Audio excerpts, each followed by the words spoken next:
阿正这辈子最后悔的一件事，就是答应阿杰去那座废弃的游乐园。那是2019年夏天，台湾台中天气热得像蒸笼，柏油路面晒得发软，踩上去能留下浅浅的脚印。阿正刚考完期末考，窝在租屋处吹冷气打游戏，手机响了，是阿杰打来的。喂，正哥，明天有没有空？带你去一个刺激的地方。哪里？大坑那边，卡多里。阿正的手指停在键盘上，半天没动。卡多里乐园，台中大坑地区的一座废弃游乐园，1994年倒闭后就一直荒废在那里。20多年来，铁门紧锁，荒草疯长，锈迹斑斑的游乐设施像一具具巨大的恐龙骨架，在风雨中慢慢腐朽。而关于它的传闻在台湾流传了整整一代人。据说1980年代末，乐园的云霄飞车发生过严重的断轨事故，机器故障导致车上60多名乘客在高速行驶中坠落身亡。事后，乐园被勒令关闭，废弃至今。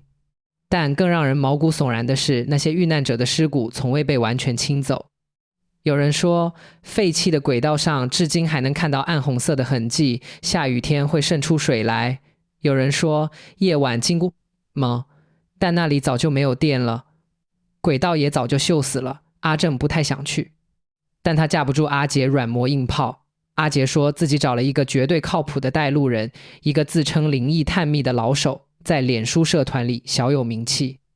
阿杰说社团里有好几个人都去过卡多里，拍到了不得了的东西，要是拍到好东西放到 YouTube 上，我们就火了。阿杰说这话的时候眼睛发亮。阿正最终还是点了头。第二天傍晚5点半，3个人在卡多里乐园的后墙外碰了头。带路的是一个30出头的男人，姓廖，自称老 K。 他穿着深色工装裤和黑 T 恤，背了一个大登山包，包里装着手电筒、备用电池、红外线摄像机和对讲机。他表情严肃，说话压着嗓子，像是执行什么秘密任务。后墙有个缺口，我上周踩过点。老 K 说，进去之后跟紧我，不要乱走，不要大声说话，最重要的是不要单独行动。阿正和阿杰点点头。后墙的缺口被一大丛野草遮挡着，拨开草，墙体上有一个不大不小的洞，勉强能钻过去。老 K 先钻，阿杰跟上去，阿正殿后。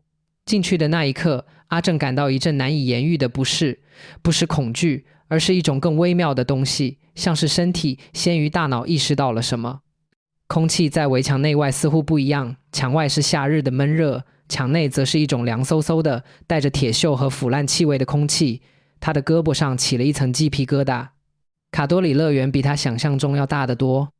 夕阳的余晖把天空染成一种浑浊的橘红色，废弃的设施在暮色中投下长长的歪歪扭扭的影子。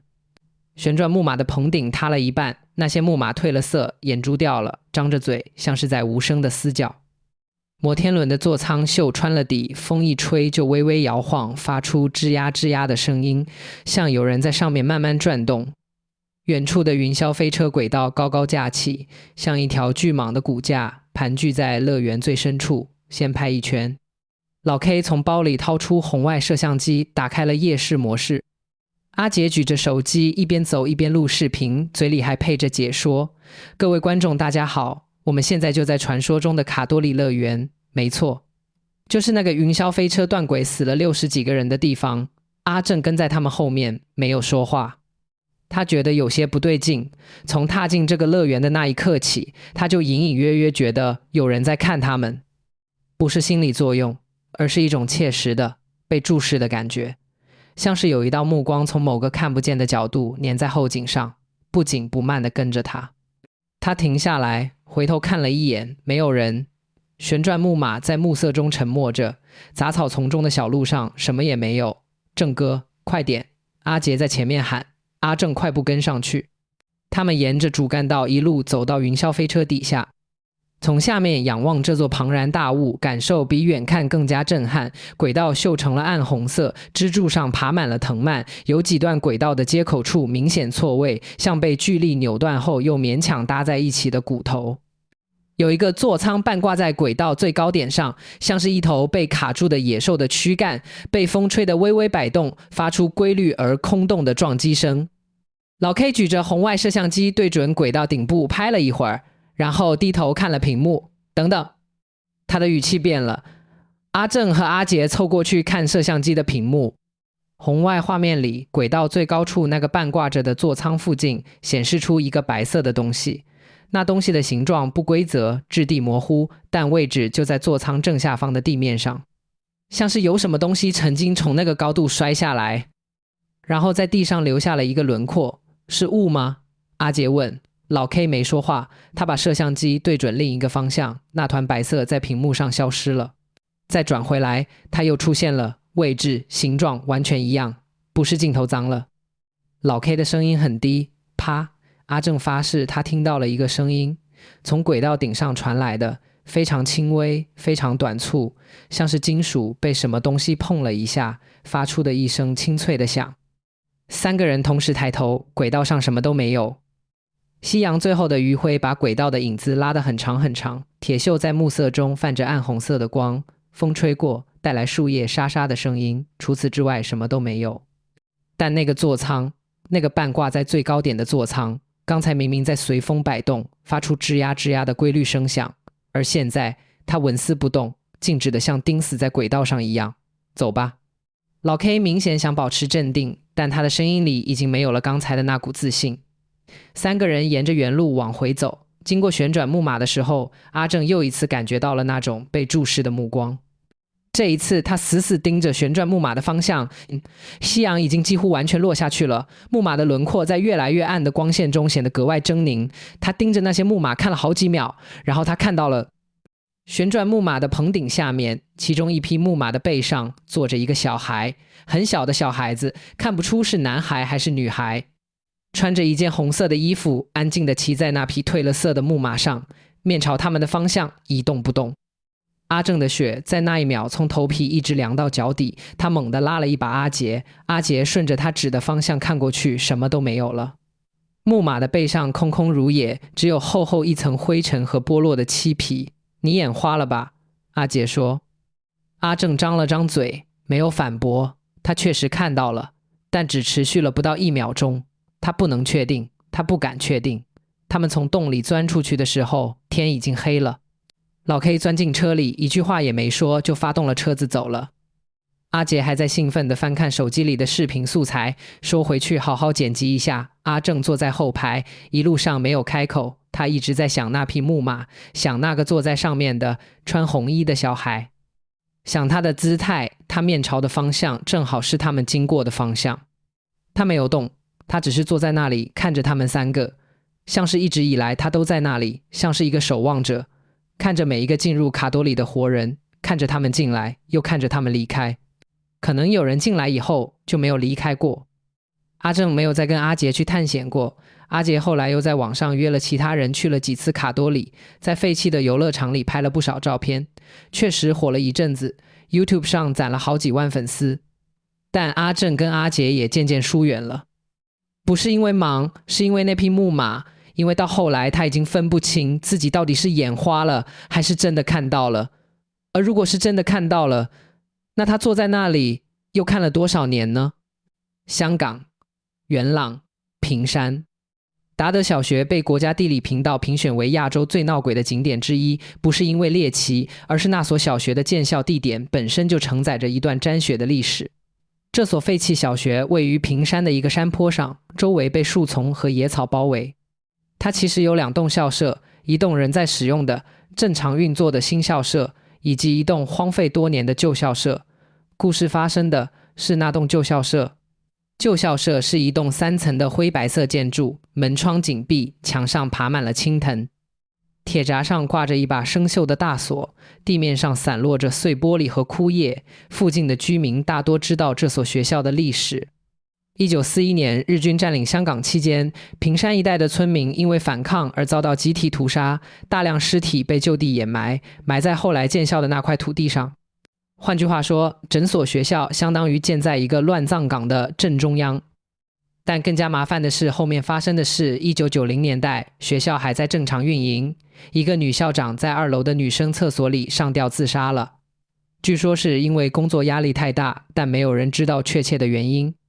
第二天早上，清洁工打开女厕的门，看到了那具悬挂在窗框上的身体。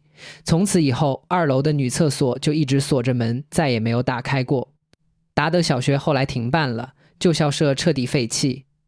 学生和教师搬到了附近的新校舍，旧校舍被铁链锁了起来，像一块结了痂却从未愈合的伤口，任由它在风吹雨打中慢慢老去。旧校舍被锁起来之后，关于它的灵异传闻不仅没有消散，反而愈演愈烈。附近居民说，深夜路过时会看到2楼窗户里有灯光亮起，但那里早就断了电。有人在操场边缘的草丛里捡到过冥纸的碎片，但周围方圆2公里没有坟场。大门锁得好好的，但偶尔会莫名其妙的自动打开，锁链垂在地上咣当作响，像是有人走了进去或者走了出去。但这些都还不是最恐怖的。2012年秋天，一对学生社团的成员，15、16岁的年纪，6个人，3男3女，趁着周末溜进了达德小学旧校舍。他们没赶在白天来，选的是下午5点左右，天还亮着，想着傍晚之前就能出来，不会遇上什么真正的麻烦。带头的是一个叫阿昌的男生，胆子大，平时就喜欢看灵异节目，一直想来达德体验一把。他们翻过后墙的铁丝网，穿过操场，走到了旧校舍的楼前，楼门锁着，但他们找到了一扇没锁好的气窗，一个个爬了进去。1楼是原来的课室，桌椅还在，但横七竖八地堆在墙角。墙上贴着的壁报纸已经褪成土黄色，上面的字迹看不清楚了。黑板擦了又写，写了又擦，几十年留下了一层白茫茫的粉笔灰，上面有人用指头画了一行歪歪扭扭的字，但笔画已经模糊到无法辨认。阿昌举着手电筒走在前头，其他人跟在后面。走廊很长，两边的教室门有的敞开着，有的半掩着。每经过一扇敞开的门，手电的光都会照进空荡荡的教室里，照出堆叠的桌椅、落满灰尘的地板和墙角漏进来的天光。气氛很安静，安静的不太正常。6个人的脚步声在走廊里回荡，听起来像是很多人同时在走路。走到2楼的时候，走廊尽头就是那间上锁的女厕所，门把手上挂着一根红色的塑料绳，像是从哪里拆下来的警示带，打了个结绑在门把手上。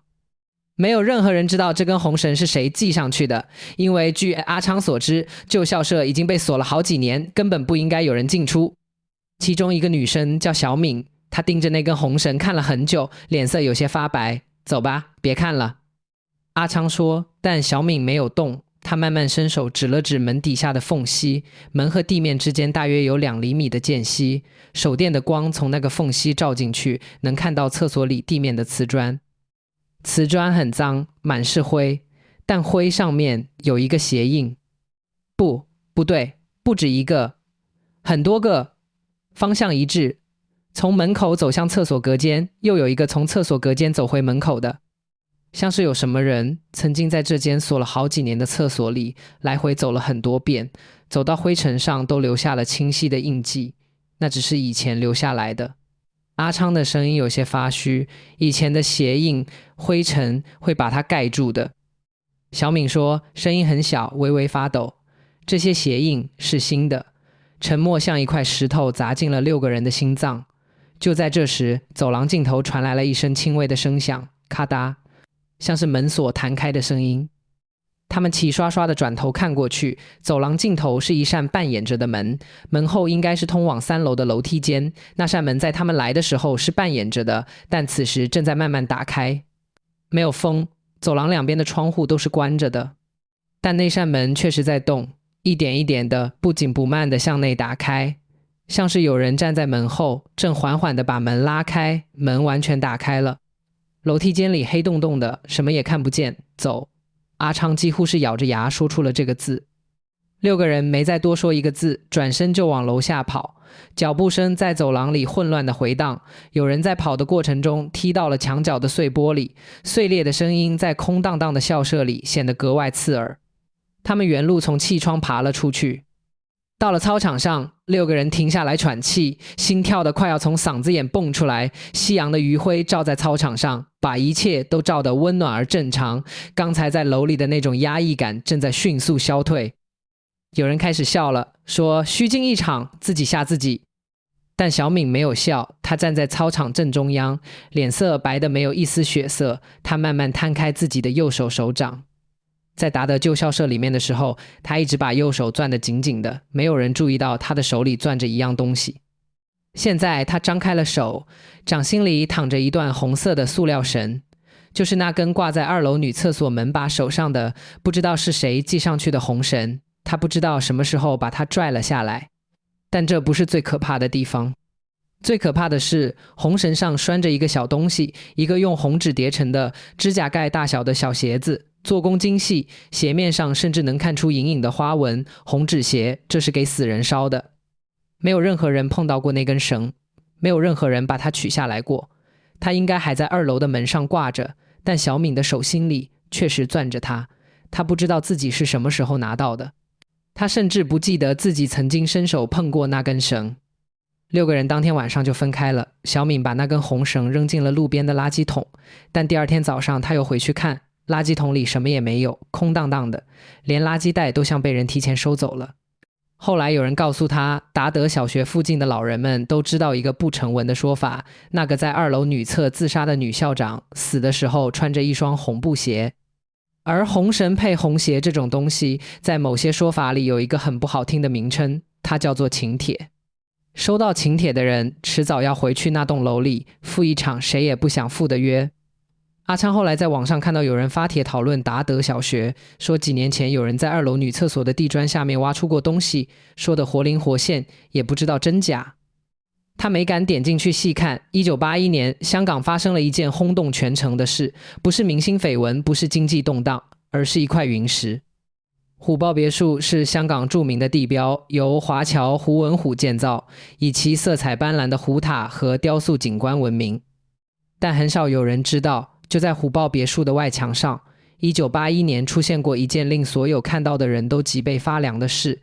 那年夏天的一个晚上，雷雨交加。第2天一早，负责维护别墅外墙的工人阿成前去查看墙面有没有被暴雨损坏。他走到别墅侧面的墙前愣住了，墙上多了7个狐狸头，每一个都只有巴掌大小，轮廓清晰，线条深刻，像是用刻刀一笔一划凿进石头里的。最诡异的是那7双眼睛，圆睁着，眼尾上挑，透着一种说不清道不明的神态，像是在笑，又像是在注视着什么。阿成叫来了工头，工头看了之后脸就白了，一句话没说，转头去找了别墅的管理处。消息传得很快，附近的居民纷纷跑来看热闹。到了中午，墙外已经围了一大群人。当天下午，一个学道之人闻讯赶来，看了一眼墙面，二话不说，掏出黄纸、朱砂画了几道符，贴在了那7个狐狸头上。他告诉管理处的人，这墙里有东西，不止1只，是整整7只，不知道在这里面待了多少年，用黄纸封住是最好的办法。但真正叫人寒毛倒竖的事情发生在同一年的温莎公爵大厦，也就是现在的皇室堡。温莎公爵大厦是铜锣湾的知名商场，人来人往，生意兴隆。那年商场里正在进行内部装修，工人在切割一块从意大利进口的名贵云石时，云石破开的一瞬间，在场3个工人清清楚楚地看到云石内部浮现出狐狸头的形状。不是画上去的，不是刻上去的，是从石头的纹理里渗透出来的，像是石头天生就长着这样的图案。那狐狸头栩栩如生，2只眼睛在灯光下似乎能反光，不管人站在哪个角度，那双眼睛都像是在看你。消息传出后，温莎公爵大厦一时万人空巷，大量市民涌到商场围观，商场被迫停业了1天。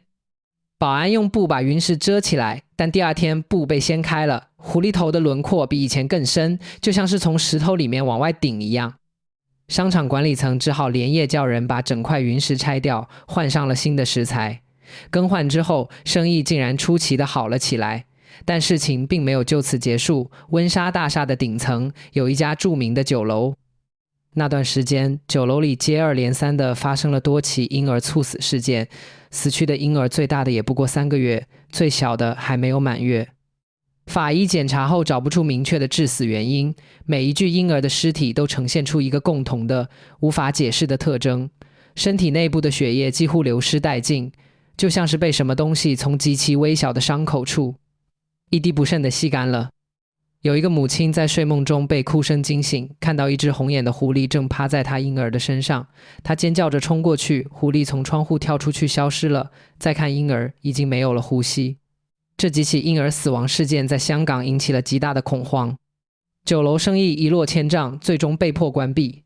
据说后来有法师亲自来到温莎大厦，做了3天的法事，将那块云石碎片带走。有说法称，那些狐仙被带到了台湾的阳明山放生，从此再也没有在香港出现过。曾有一位在黄世宝工作的老保安，在临终前跟自己的儿子说了一段从未对外人讲过的话。他说，在商场关门后的深夜，顶层宴会厅偶尔传来说话声和笑声，但那里根本没有人在。他上去检查过一次，看到宴会厅的地板上有一串很小的沾着暗色液体的足迹，从窗口延伸到墙角就消失了。那层楼，老保安说，晚上不是我们的。他死前反复叮嘱儿子，顶楼不要去，不管听到什么动静都不要去。香港维多利亚公园有一间非常特殊的男公厕，它的不同之处在于，这里所有的镜子都是铜制的，而不是普通的玻璃镜。全香港，这是唯一一间使用铜镜的公厕，而这件事背后牵涉到一桩曾经轰动香港的凶杀案。1980年代，维多利亚公园篮球场旁边的公厕发生了一起残忍的命案。一名年轻女子深夜在公园里被人拖进男厕，遭到强暴后被杀害。警方经过调查逮捕了一名嫌疑人，但嫌疑人拒不认罪，案件一度陷入僵局。正当警方拿不到决定性的证据，准备考虑释放嫌疑人时，办案人员在公厕里做最后一次现场勘查。这时，公厕内毫无征兆地吹起了一阵冷风，门窗都是关着的，但冷风就是从不知名的地方灌进来的。紧接着，公厕的玻璃镜上出现了影像，像是雾气凝结出来的一样。镜面上竟然出现了案发当晚的整个过程，嫌疑人如何强行将受害者拖入公厕，如何在公厕内施暴，最后如何将受害者杀害。整个过程就像在放映一段录像，画面清晰的令人毛骨悚然。在场的警员和嫌疑人都看呆了，嫌疑人当场瘫倒在地上，面如死灰。没有人能够解释这面镜子在那一个瞬间为什么会重放那晚的整个过程，但它确实发生了。据在场人员的说法，嫌疑人就是因为亲眼目睹镜子里自己的作案过程，精神彻底崩溃，最终全盘认罪。但在嫌疑人认罪的同一天，那面玻璃镜炸裂了，裂得毫无征兆，整面镜子的中间出现了一道放射状的裂纹，从中心向四周散开，像是有什么东西从镜子的里面用力撞了一下。更换新镜子之后，新镜子也会在毫无外力作用的情况下无缘无故的炸裂。维修人员反复更换了好几次，每一面新镜子都撑不过1周就会裂开，裂纹的形态每次都一模一样，从中心向四周放射，最后公园管理处不得不永久性的更换为铜镜。从那以后再也没有发生过镜子炸裂的现象，那面铜镜至今仍然挂在那里。有时候深夜经过的夜跑者说，铜镜的镜面上偶尔会起一层雾，但是那个时段公厕里没有任何人在洗澡或使用热水。巡逻的保安说，半夜2、3点巡视到那个公厕的时候，有时会听到里面传出女人低低的哭声，但推门进去什么也没有。铜镜在黑暗中安静地发着幽暗的光芒，像是在看着什么，也像是在等着什么。基隆林开俊洋楼，这座坐落于基隆港边的3层老洋房，有着80多年的历史。外墙斑驳，铁窗生锈，楼顶的花园早已荒废，野草从砖缝里长出来，在风雨中摇曳。它是台湾公认的4大鬼屋之一。关于这栋洋楼的传说版本众多，流传最广的是一座酒吧的故事。1950年代，美军驻台期间，有人在洋楼的1楼开设了一家叫美琪的酒吧。酒吧里有一个吧，女名字叫娜娜，她长得很美，爱笑，嗓音清脆。客人点了酒，她会用台语和英语混着跟人聊天，但她爱上了一个不该爱的人，一个美国军官。那个军官对她许了诺，说会带她回美国，说会娶她，说会让她过上好日子。娜娜等了他1年，1年后的某个星期六晚上，军官在酒吧里搂着一个新来的女孩喝酒，看都没有看娜娜一眼。娜娜站在吧台后面，静静地看着他们。谁也不知道他那天晚上脑子里在想什么。深夜打烊后，娜娜没有离开，她买了一大罐汽油，从酒吧的后门开始泼，泼完了整个1楼，然后点火，火烧得很快。那个年代的酒吧装修了大面积的易燃材料，火焰在木头和布料上疯长，浓烟卷着火光冲向2楼和3楼。娜娜站在火场最中央，没有跑，没有叫。有人事后说她是被烧死的，也有人说她是被烟呛死的。但不管哪一种，死在那场大火里的人不止她一个。当时的报道称，纵火案导致10余人死亡。从那以后，临开郡洋楼就开始怪事频发。附近居民说，深夜从楼下经过，偶尔会看到2楼的阳台上站着一个穿红色洋装的女人，隐隐绰绰的，看不清楚脸，只能看到裙摆在风中飘动。2018年秋天的一个深夜，一个住在附近的年轻人叫阿杰，不是卡多里那个阿杰，因为睡不着，出门买夜宵。他骑车经过临开郡洋楼的时候，那是凌晨1点多，整条街上空无一人，只有路灯的昏黄色光洒在湿漉漉的路面上。他听到了一阵声音，歌声，从洋楼里传出来的若有若无的歌声，是一个女人的声音，唱的是一首老歌，旋律很慢，音调悠悠的，像是隔着一层水传过来。阿杰停下车，竖起耳朵听了一会儿，他听不清歌词，但那旋律让他浑身发毛。他催下油门，加速离开了。但骑出去不到50米，他忽然意识到一件让他头皮发麻的事。他刚才看到2楼的阳台上站着一个人形的轮廓，穿着一件颜色很浅的衣服，在月光下面容模糊地站立着。他刚才骑车经过的时候余光扫到了，但没有细想，以为是错觉。现在他忽然想到，临开郡洋楼已经废弃了几十年，铁门锁着，从里面根本不可能打开。那2楼的阳台上怎么会站着人？香港湾仔有一家100年老邮局。1950年代到1960年代，湾仔区流传着一个令人闻风丧胆的传说：一名身穿旧式邮差制服的男子会在午夜时分挨家挨户的送信。他送的不是普通信件，而是一张空白的白纸，装在灰色的信封里，没有寄信人地址，没有邮票，就像是凭空出现的一封信。收到这封信的人7天之内必死，而且那张白纸会在收信人死亡之后从信封里神秘的消失，信封还在，纸却像被什么东西取走了一样，只剩下一个空荡荡的灰色纸袋。湾仔区一户姓黄的人家就收到过这样一封信。一家之主黄渤，那年50出头，身体硬朗，每天早上还去茶楼饮茶。那天邮差按门铃送来一封信，灰色的信封，没有署名。黄渤拆开一看，里面是一张白纸，干干净净的，什么字也没有。他以为是恶作剧，随手把信扔在了茶几上。6天之后，黄渤在茶楼门口被一辆失灵的货车撞倒，当场身亡。家人收拾遗物的时候想起那封信，翻遍了整个屋子都找不到那张白纸，信封还在，但里面的白纸不翼而飞。邻居们后来陆续说，当天确实有一个瘦高的人影送过信，穿着旧款邮政制服，帽檐压得很低，看不清五官。湾仔区当时已经全面改用邮箱投递，邮政署早就取消了上门送件的服务，大部分人只知道这些碎片。只有一个老人住在那条街上超过60年的老街坊，在小范围内透露过更深一层的说法，那个不是邮差。老人说是以前死在邮局里的一个人，他死的时候手里攥着一封信，信是空的，他死得不甘心，所以他一直在送那封空信。他送的不是白纸，是死讯。湾仔区后来请了法师来做法，法师在那家旧邮局旁边住了一段时间，据说在邮局后面立了一座小庙来镇压。从那以后，鬼邮差的传说渐渐的淡了，不再有新的人家收到过灰色信封。但是那座小庙一直还在，庙前种着几棵细竹子，到现在都还立在那里，枝叶被风吹动的时候沙沙响，像有人在纸面上写字。深夜的台北，大坑山脚下的树丛里，偶尔会传出云霄飞车空转的轰隆声。住在附近的老人都说，不要去看，不要去找，那只是风刮过轨道的声音。元朗屏山的达德旧校舍里，2楼的锁依然挂着。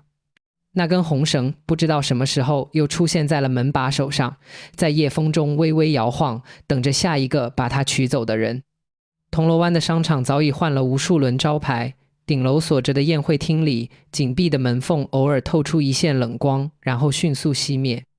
基隆港的风很大，洋楼阳台上的铁栏杆在风中嗡嗡作响，有人匆匆走过楼下，低头加快脚步，绝不抬头去看第二层的窗户。湾仔旧邮局后面的竹子在风中沙沙摇动，像是有人在翻动什么很薄很薄的纸。这些地方，这些故事，隔着一道海峡，却共享着同样的夜晚。在每一个灯火通明的城市背面，总有一些角落是阳光照不到的。那些角落里的东西，没有活人认识他们，他们也不想被认识。你只需要知道一件事，深夜路过那些地方的时候，不要回头。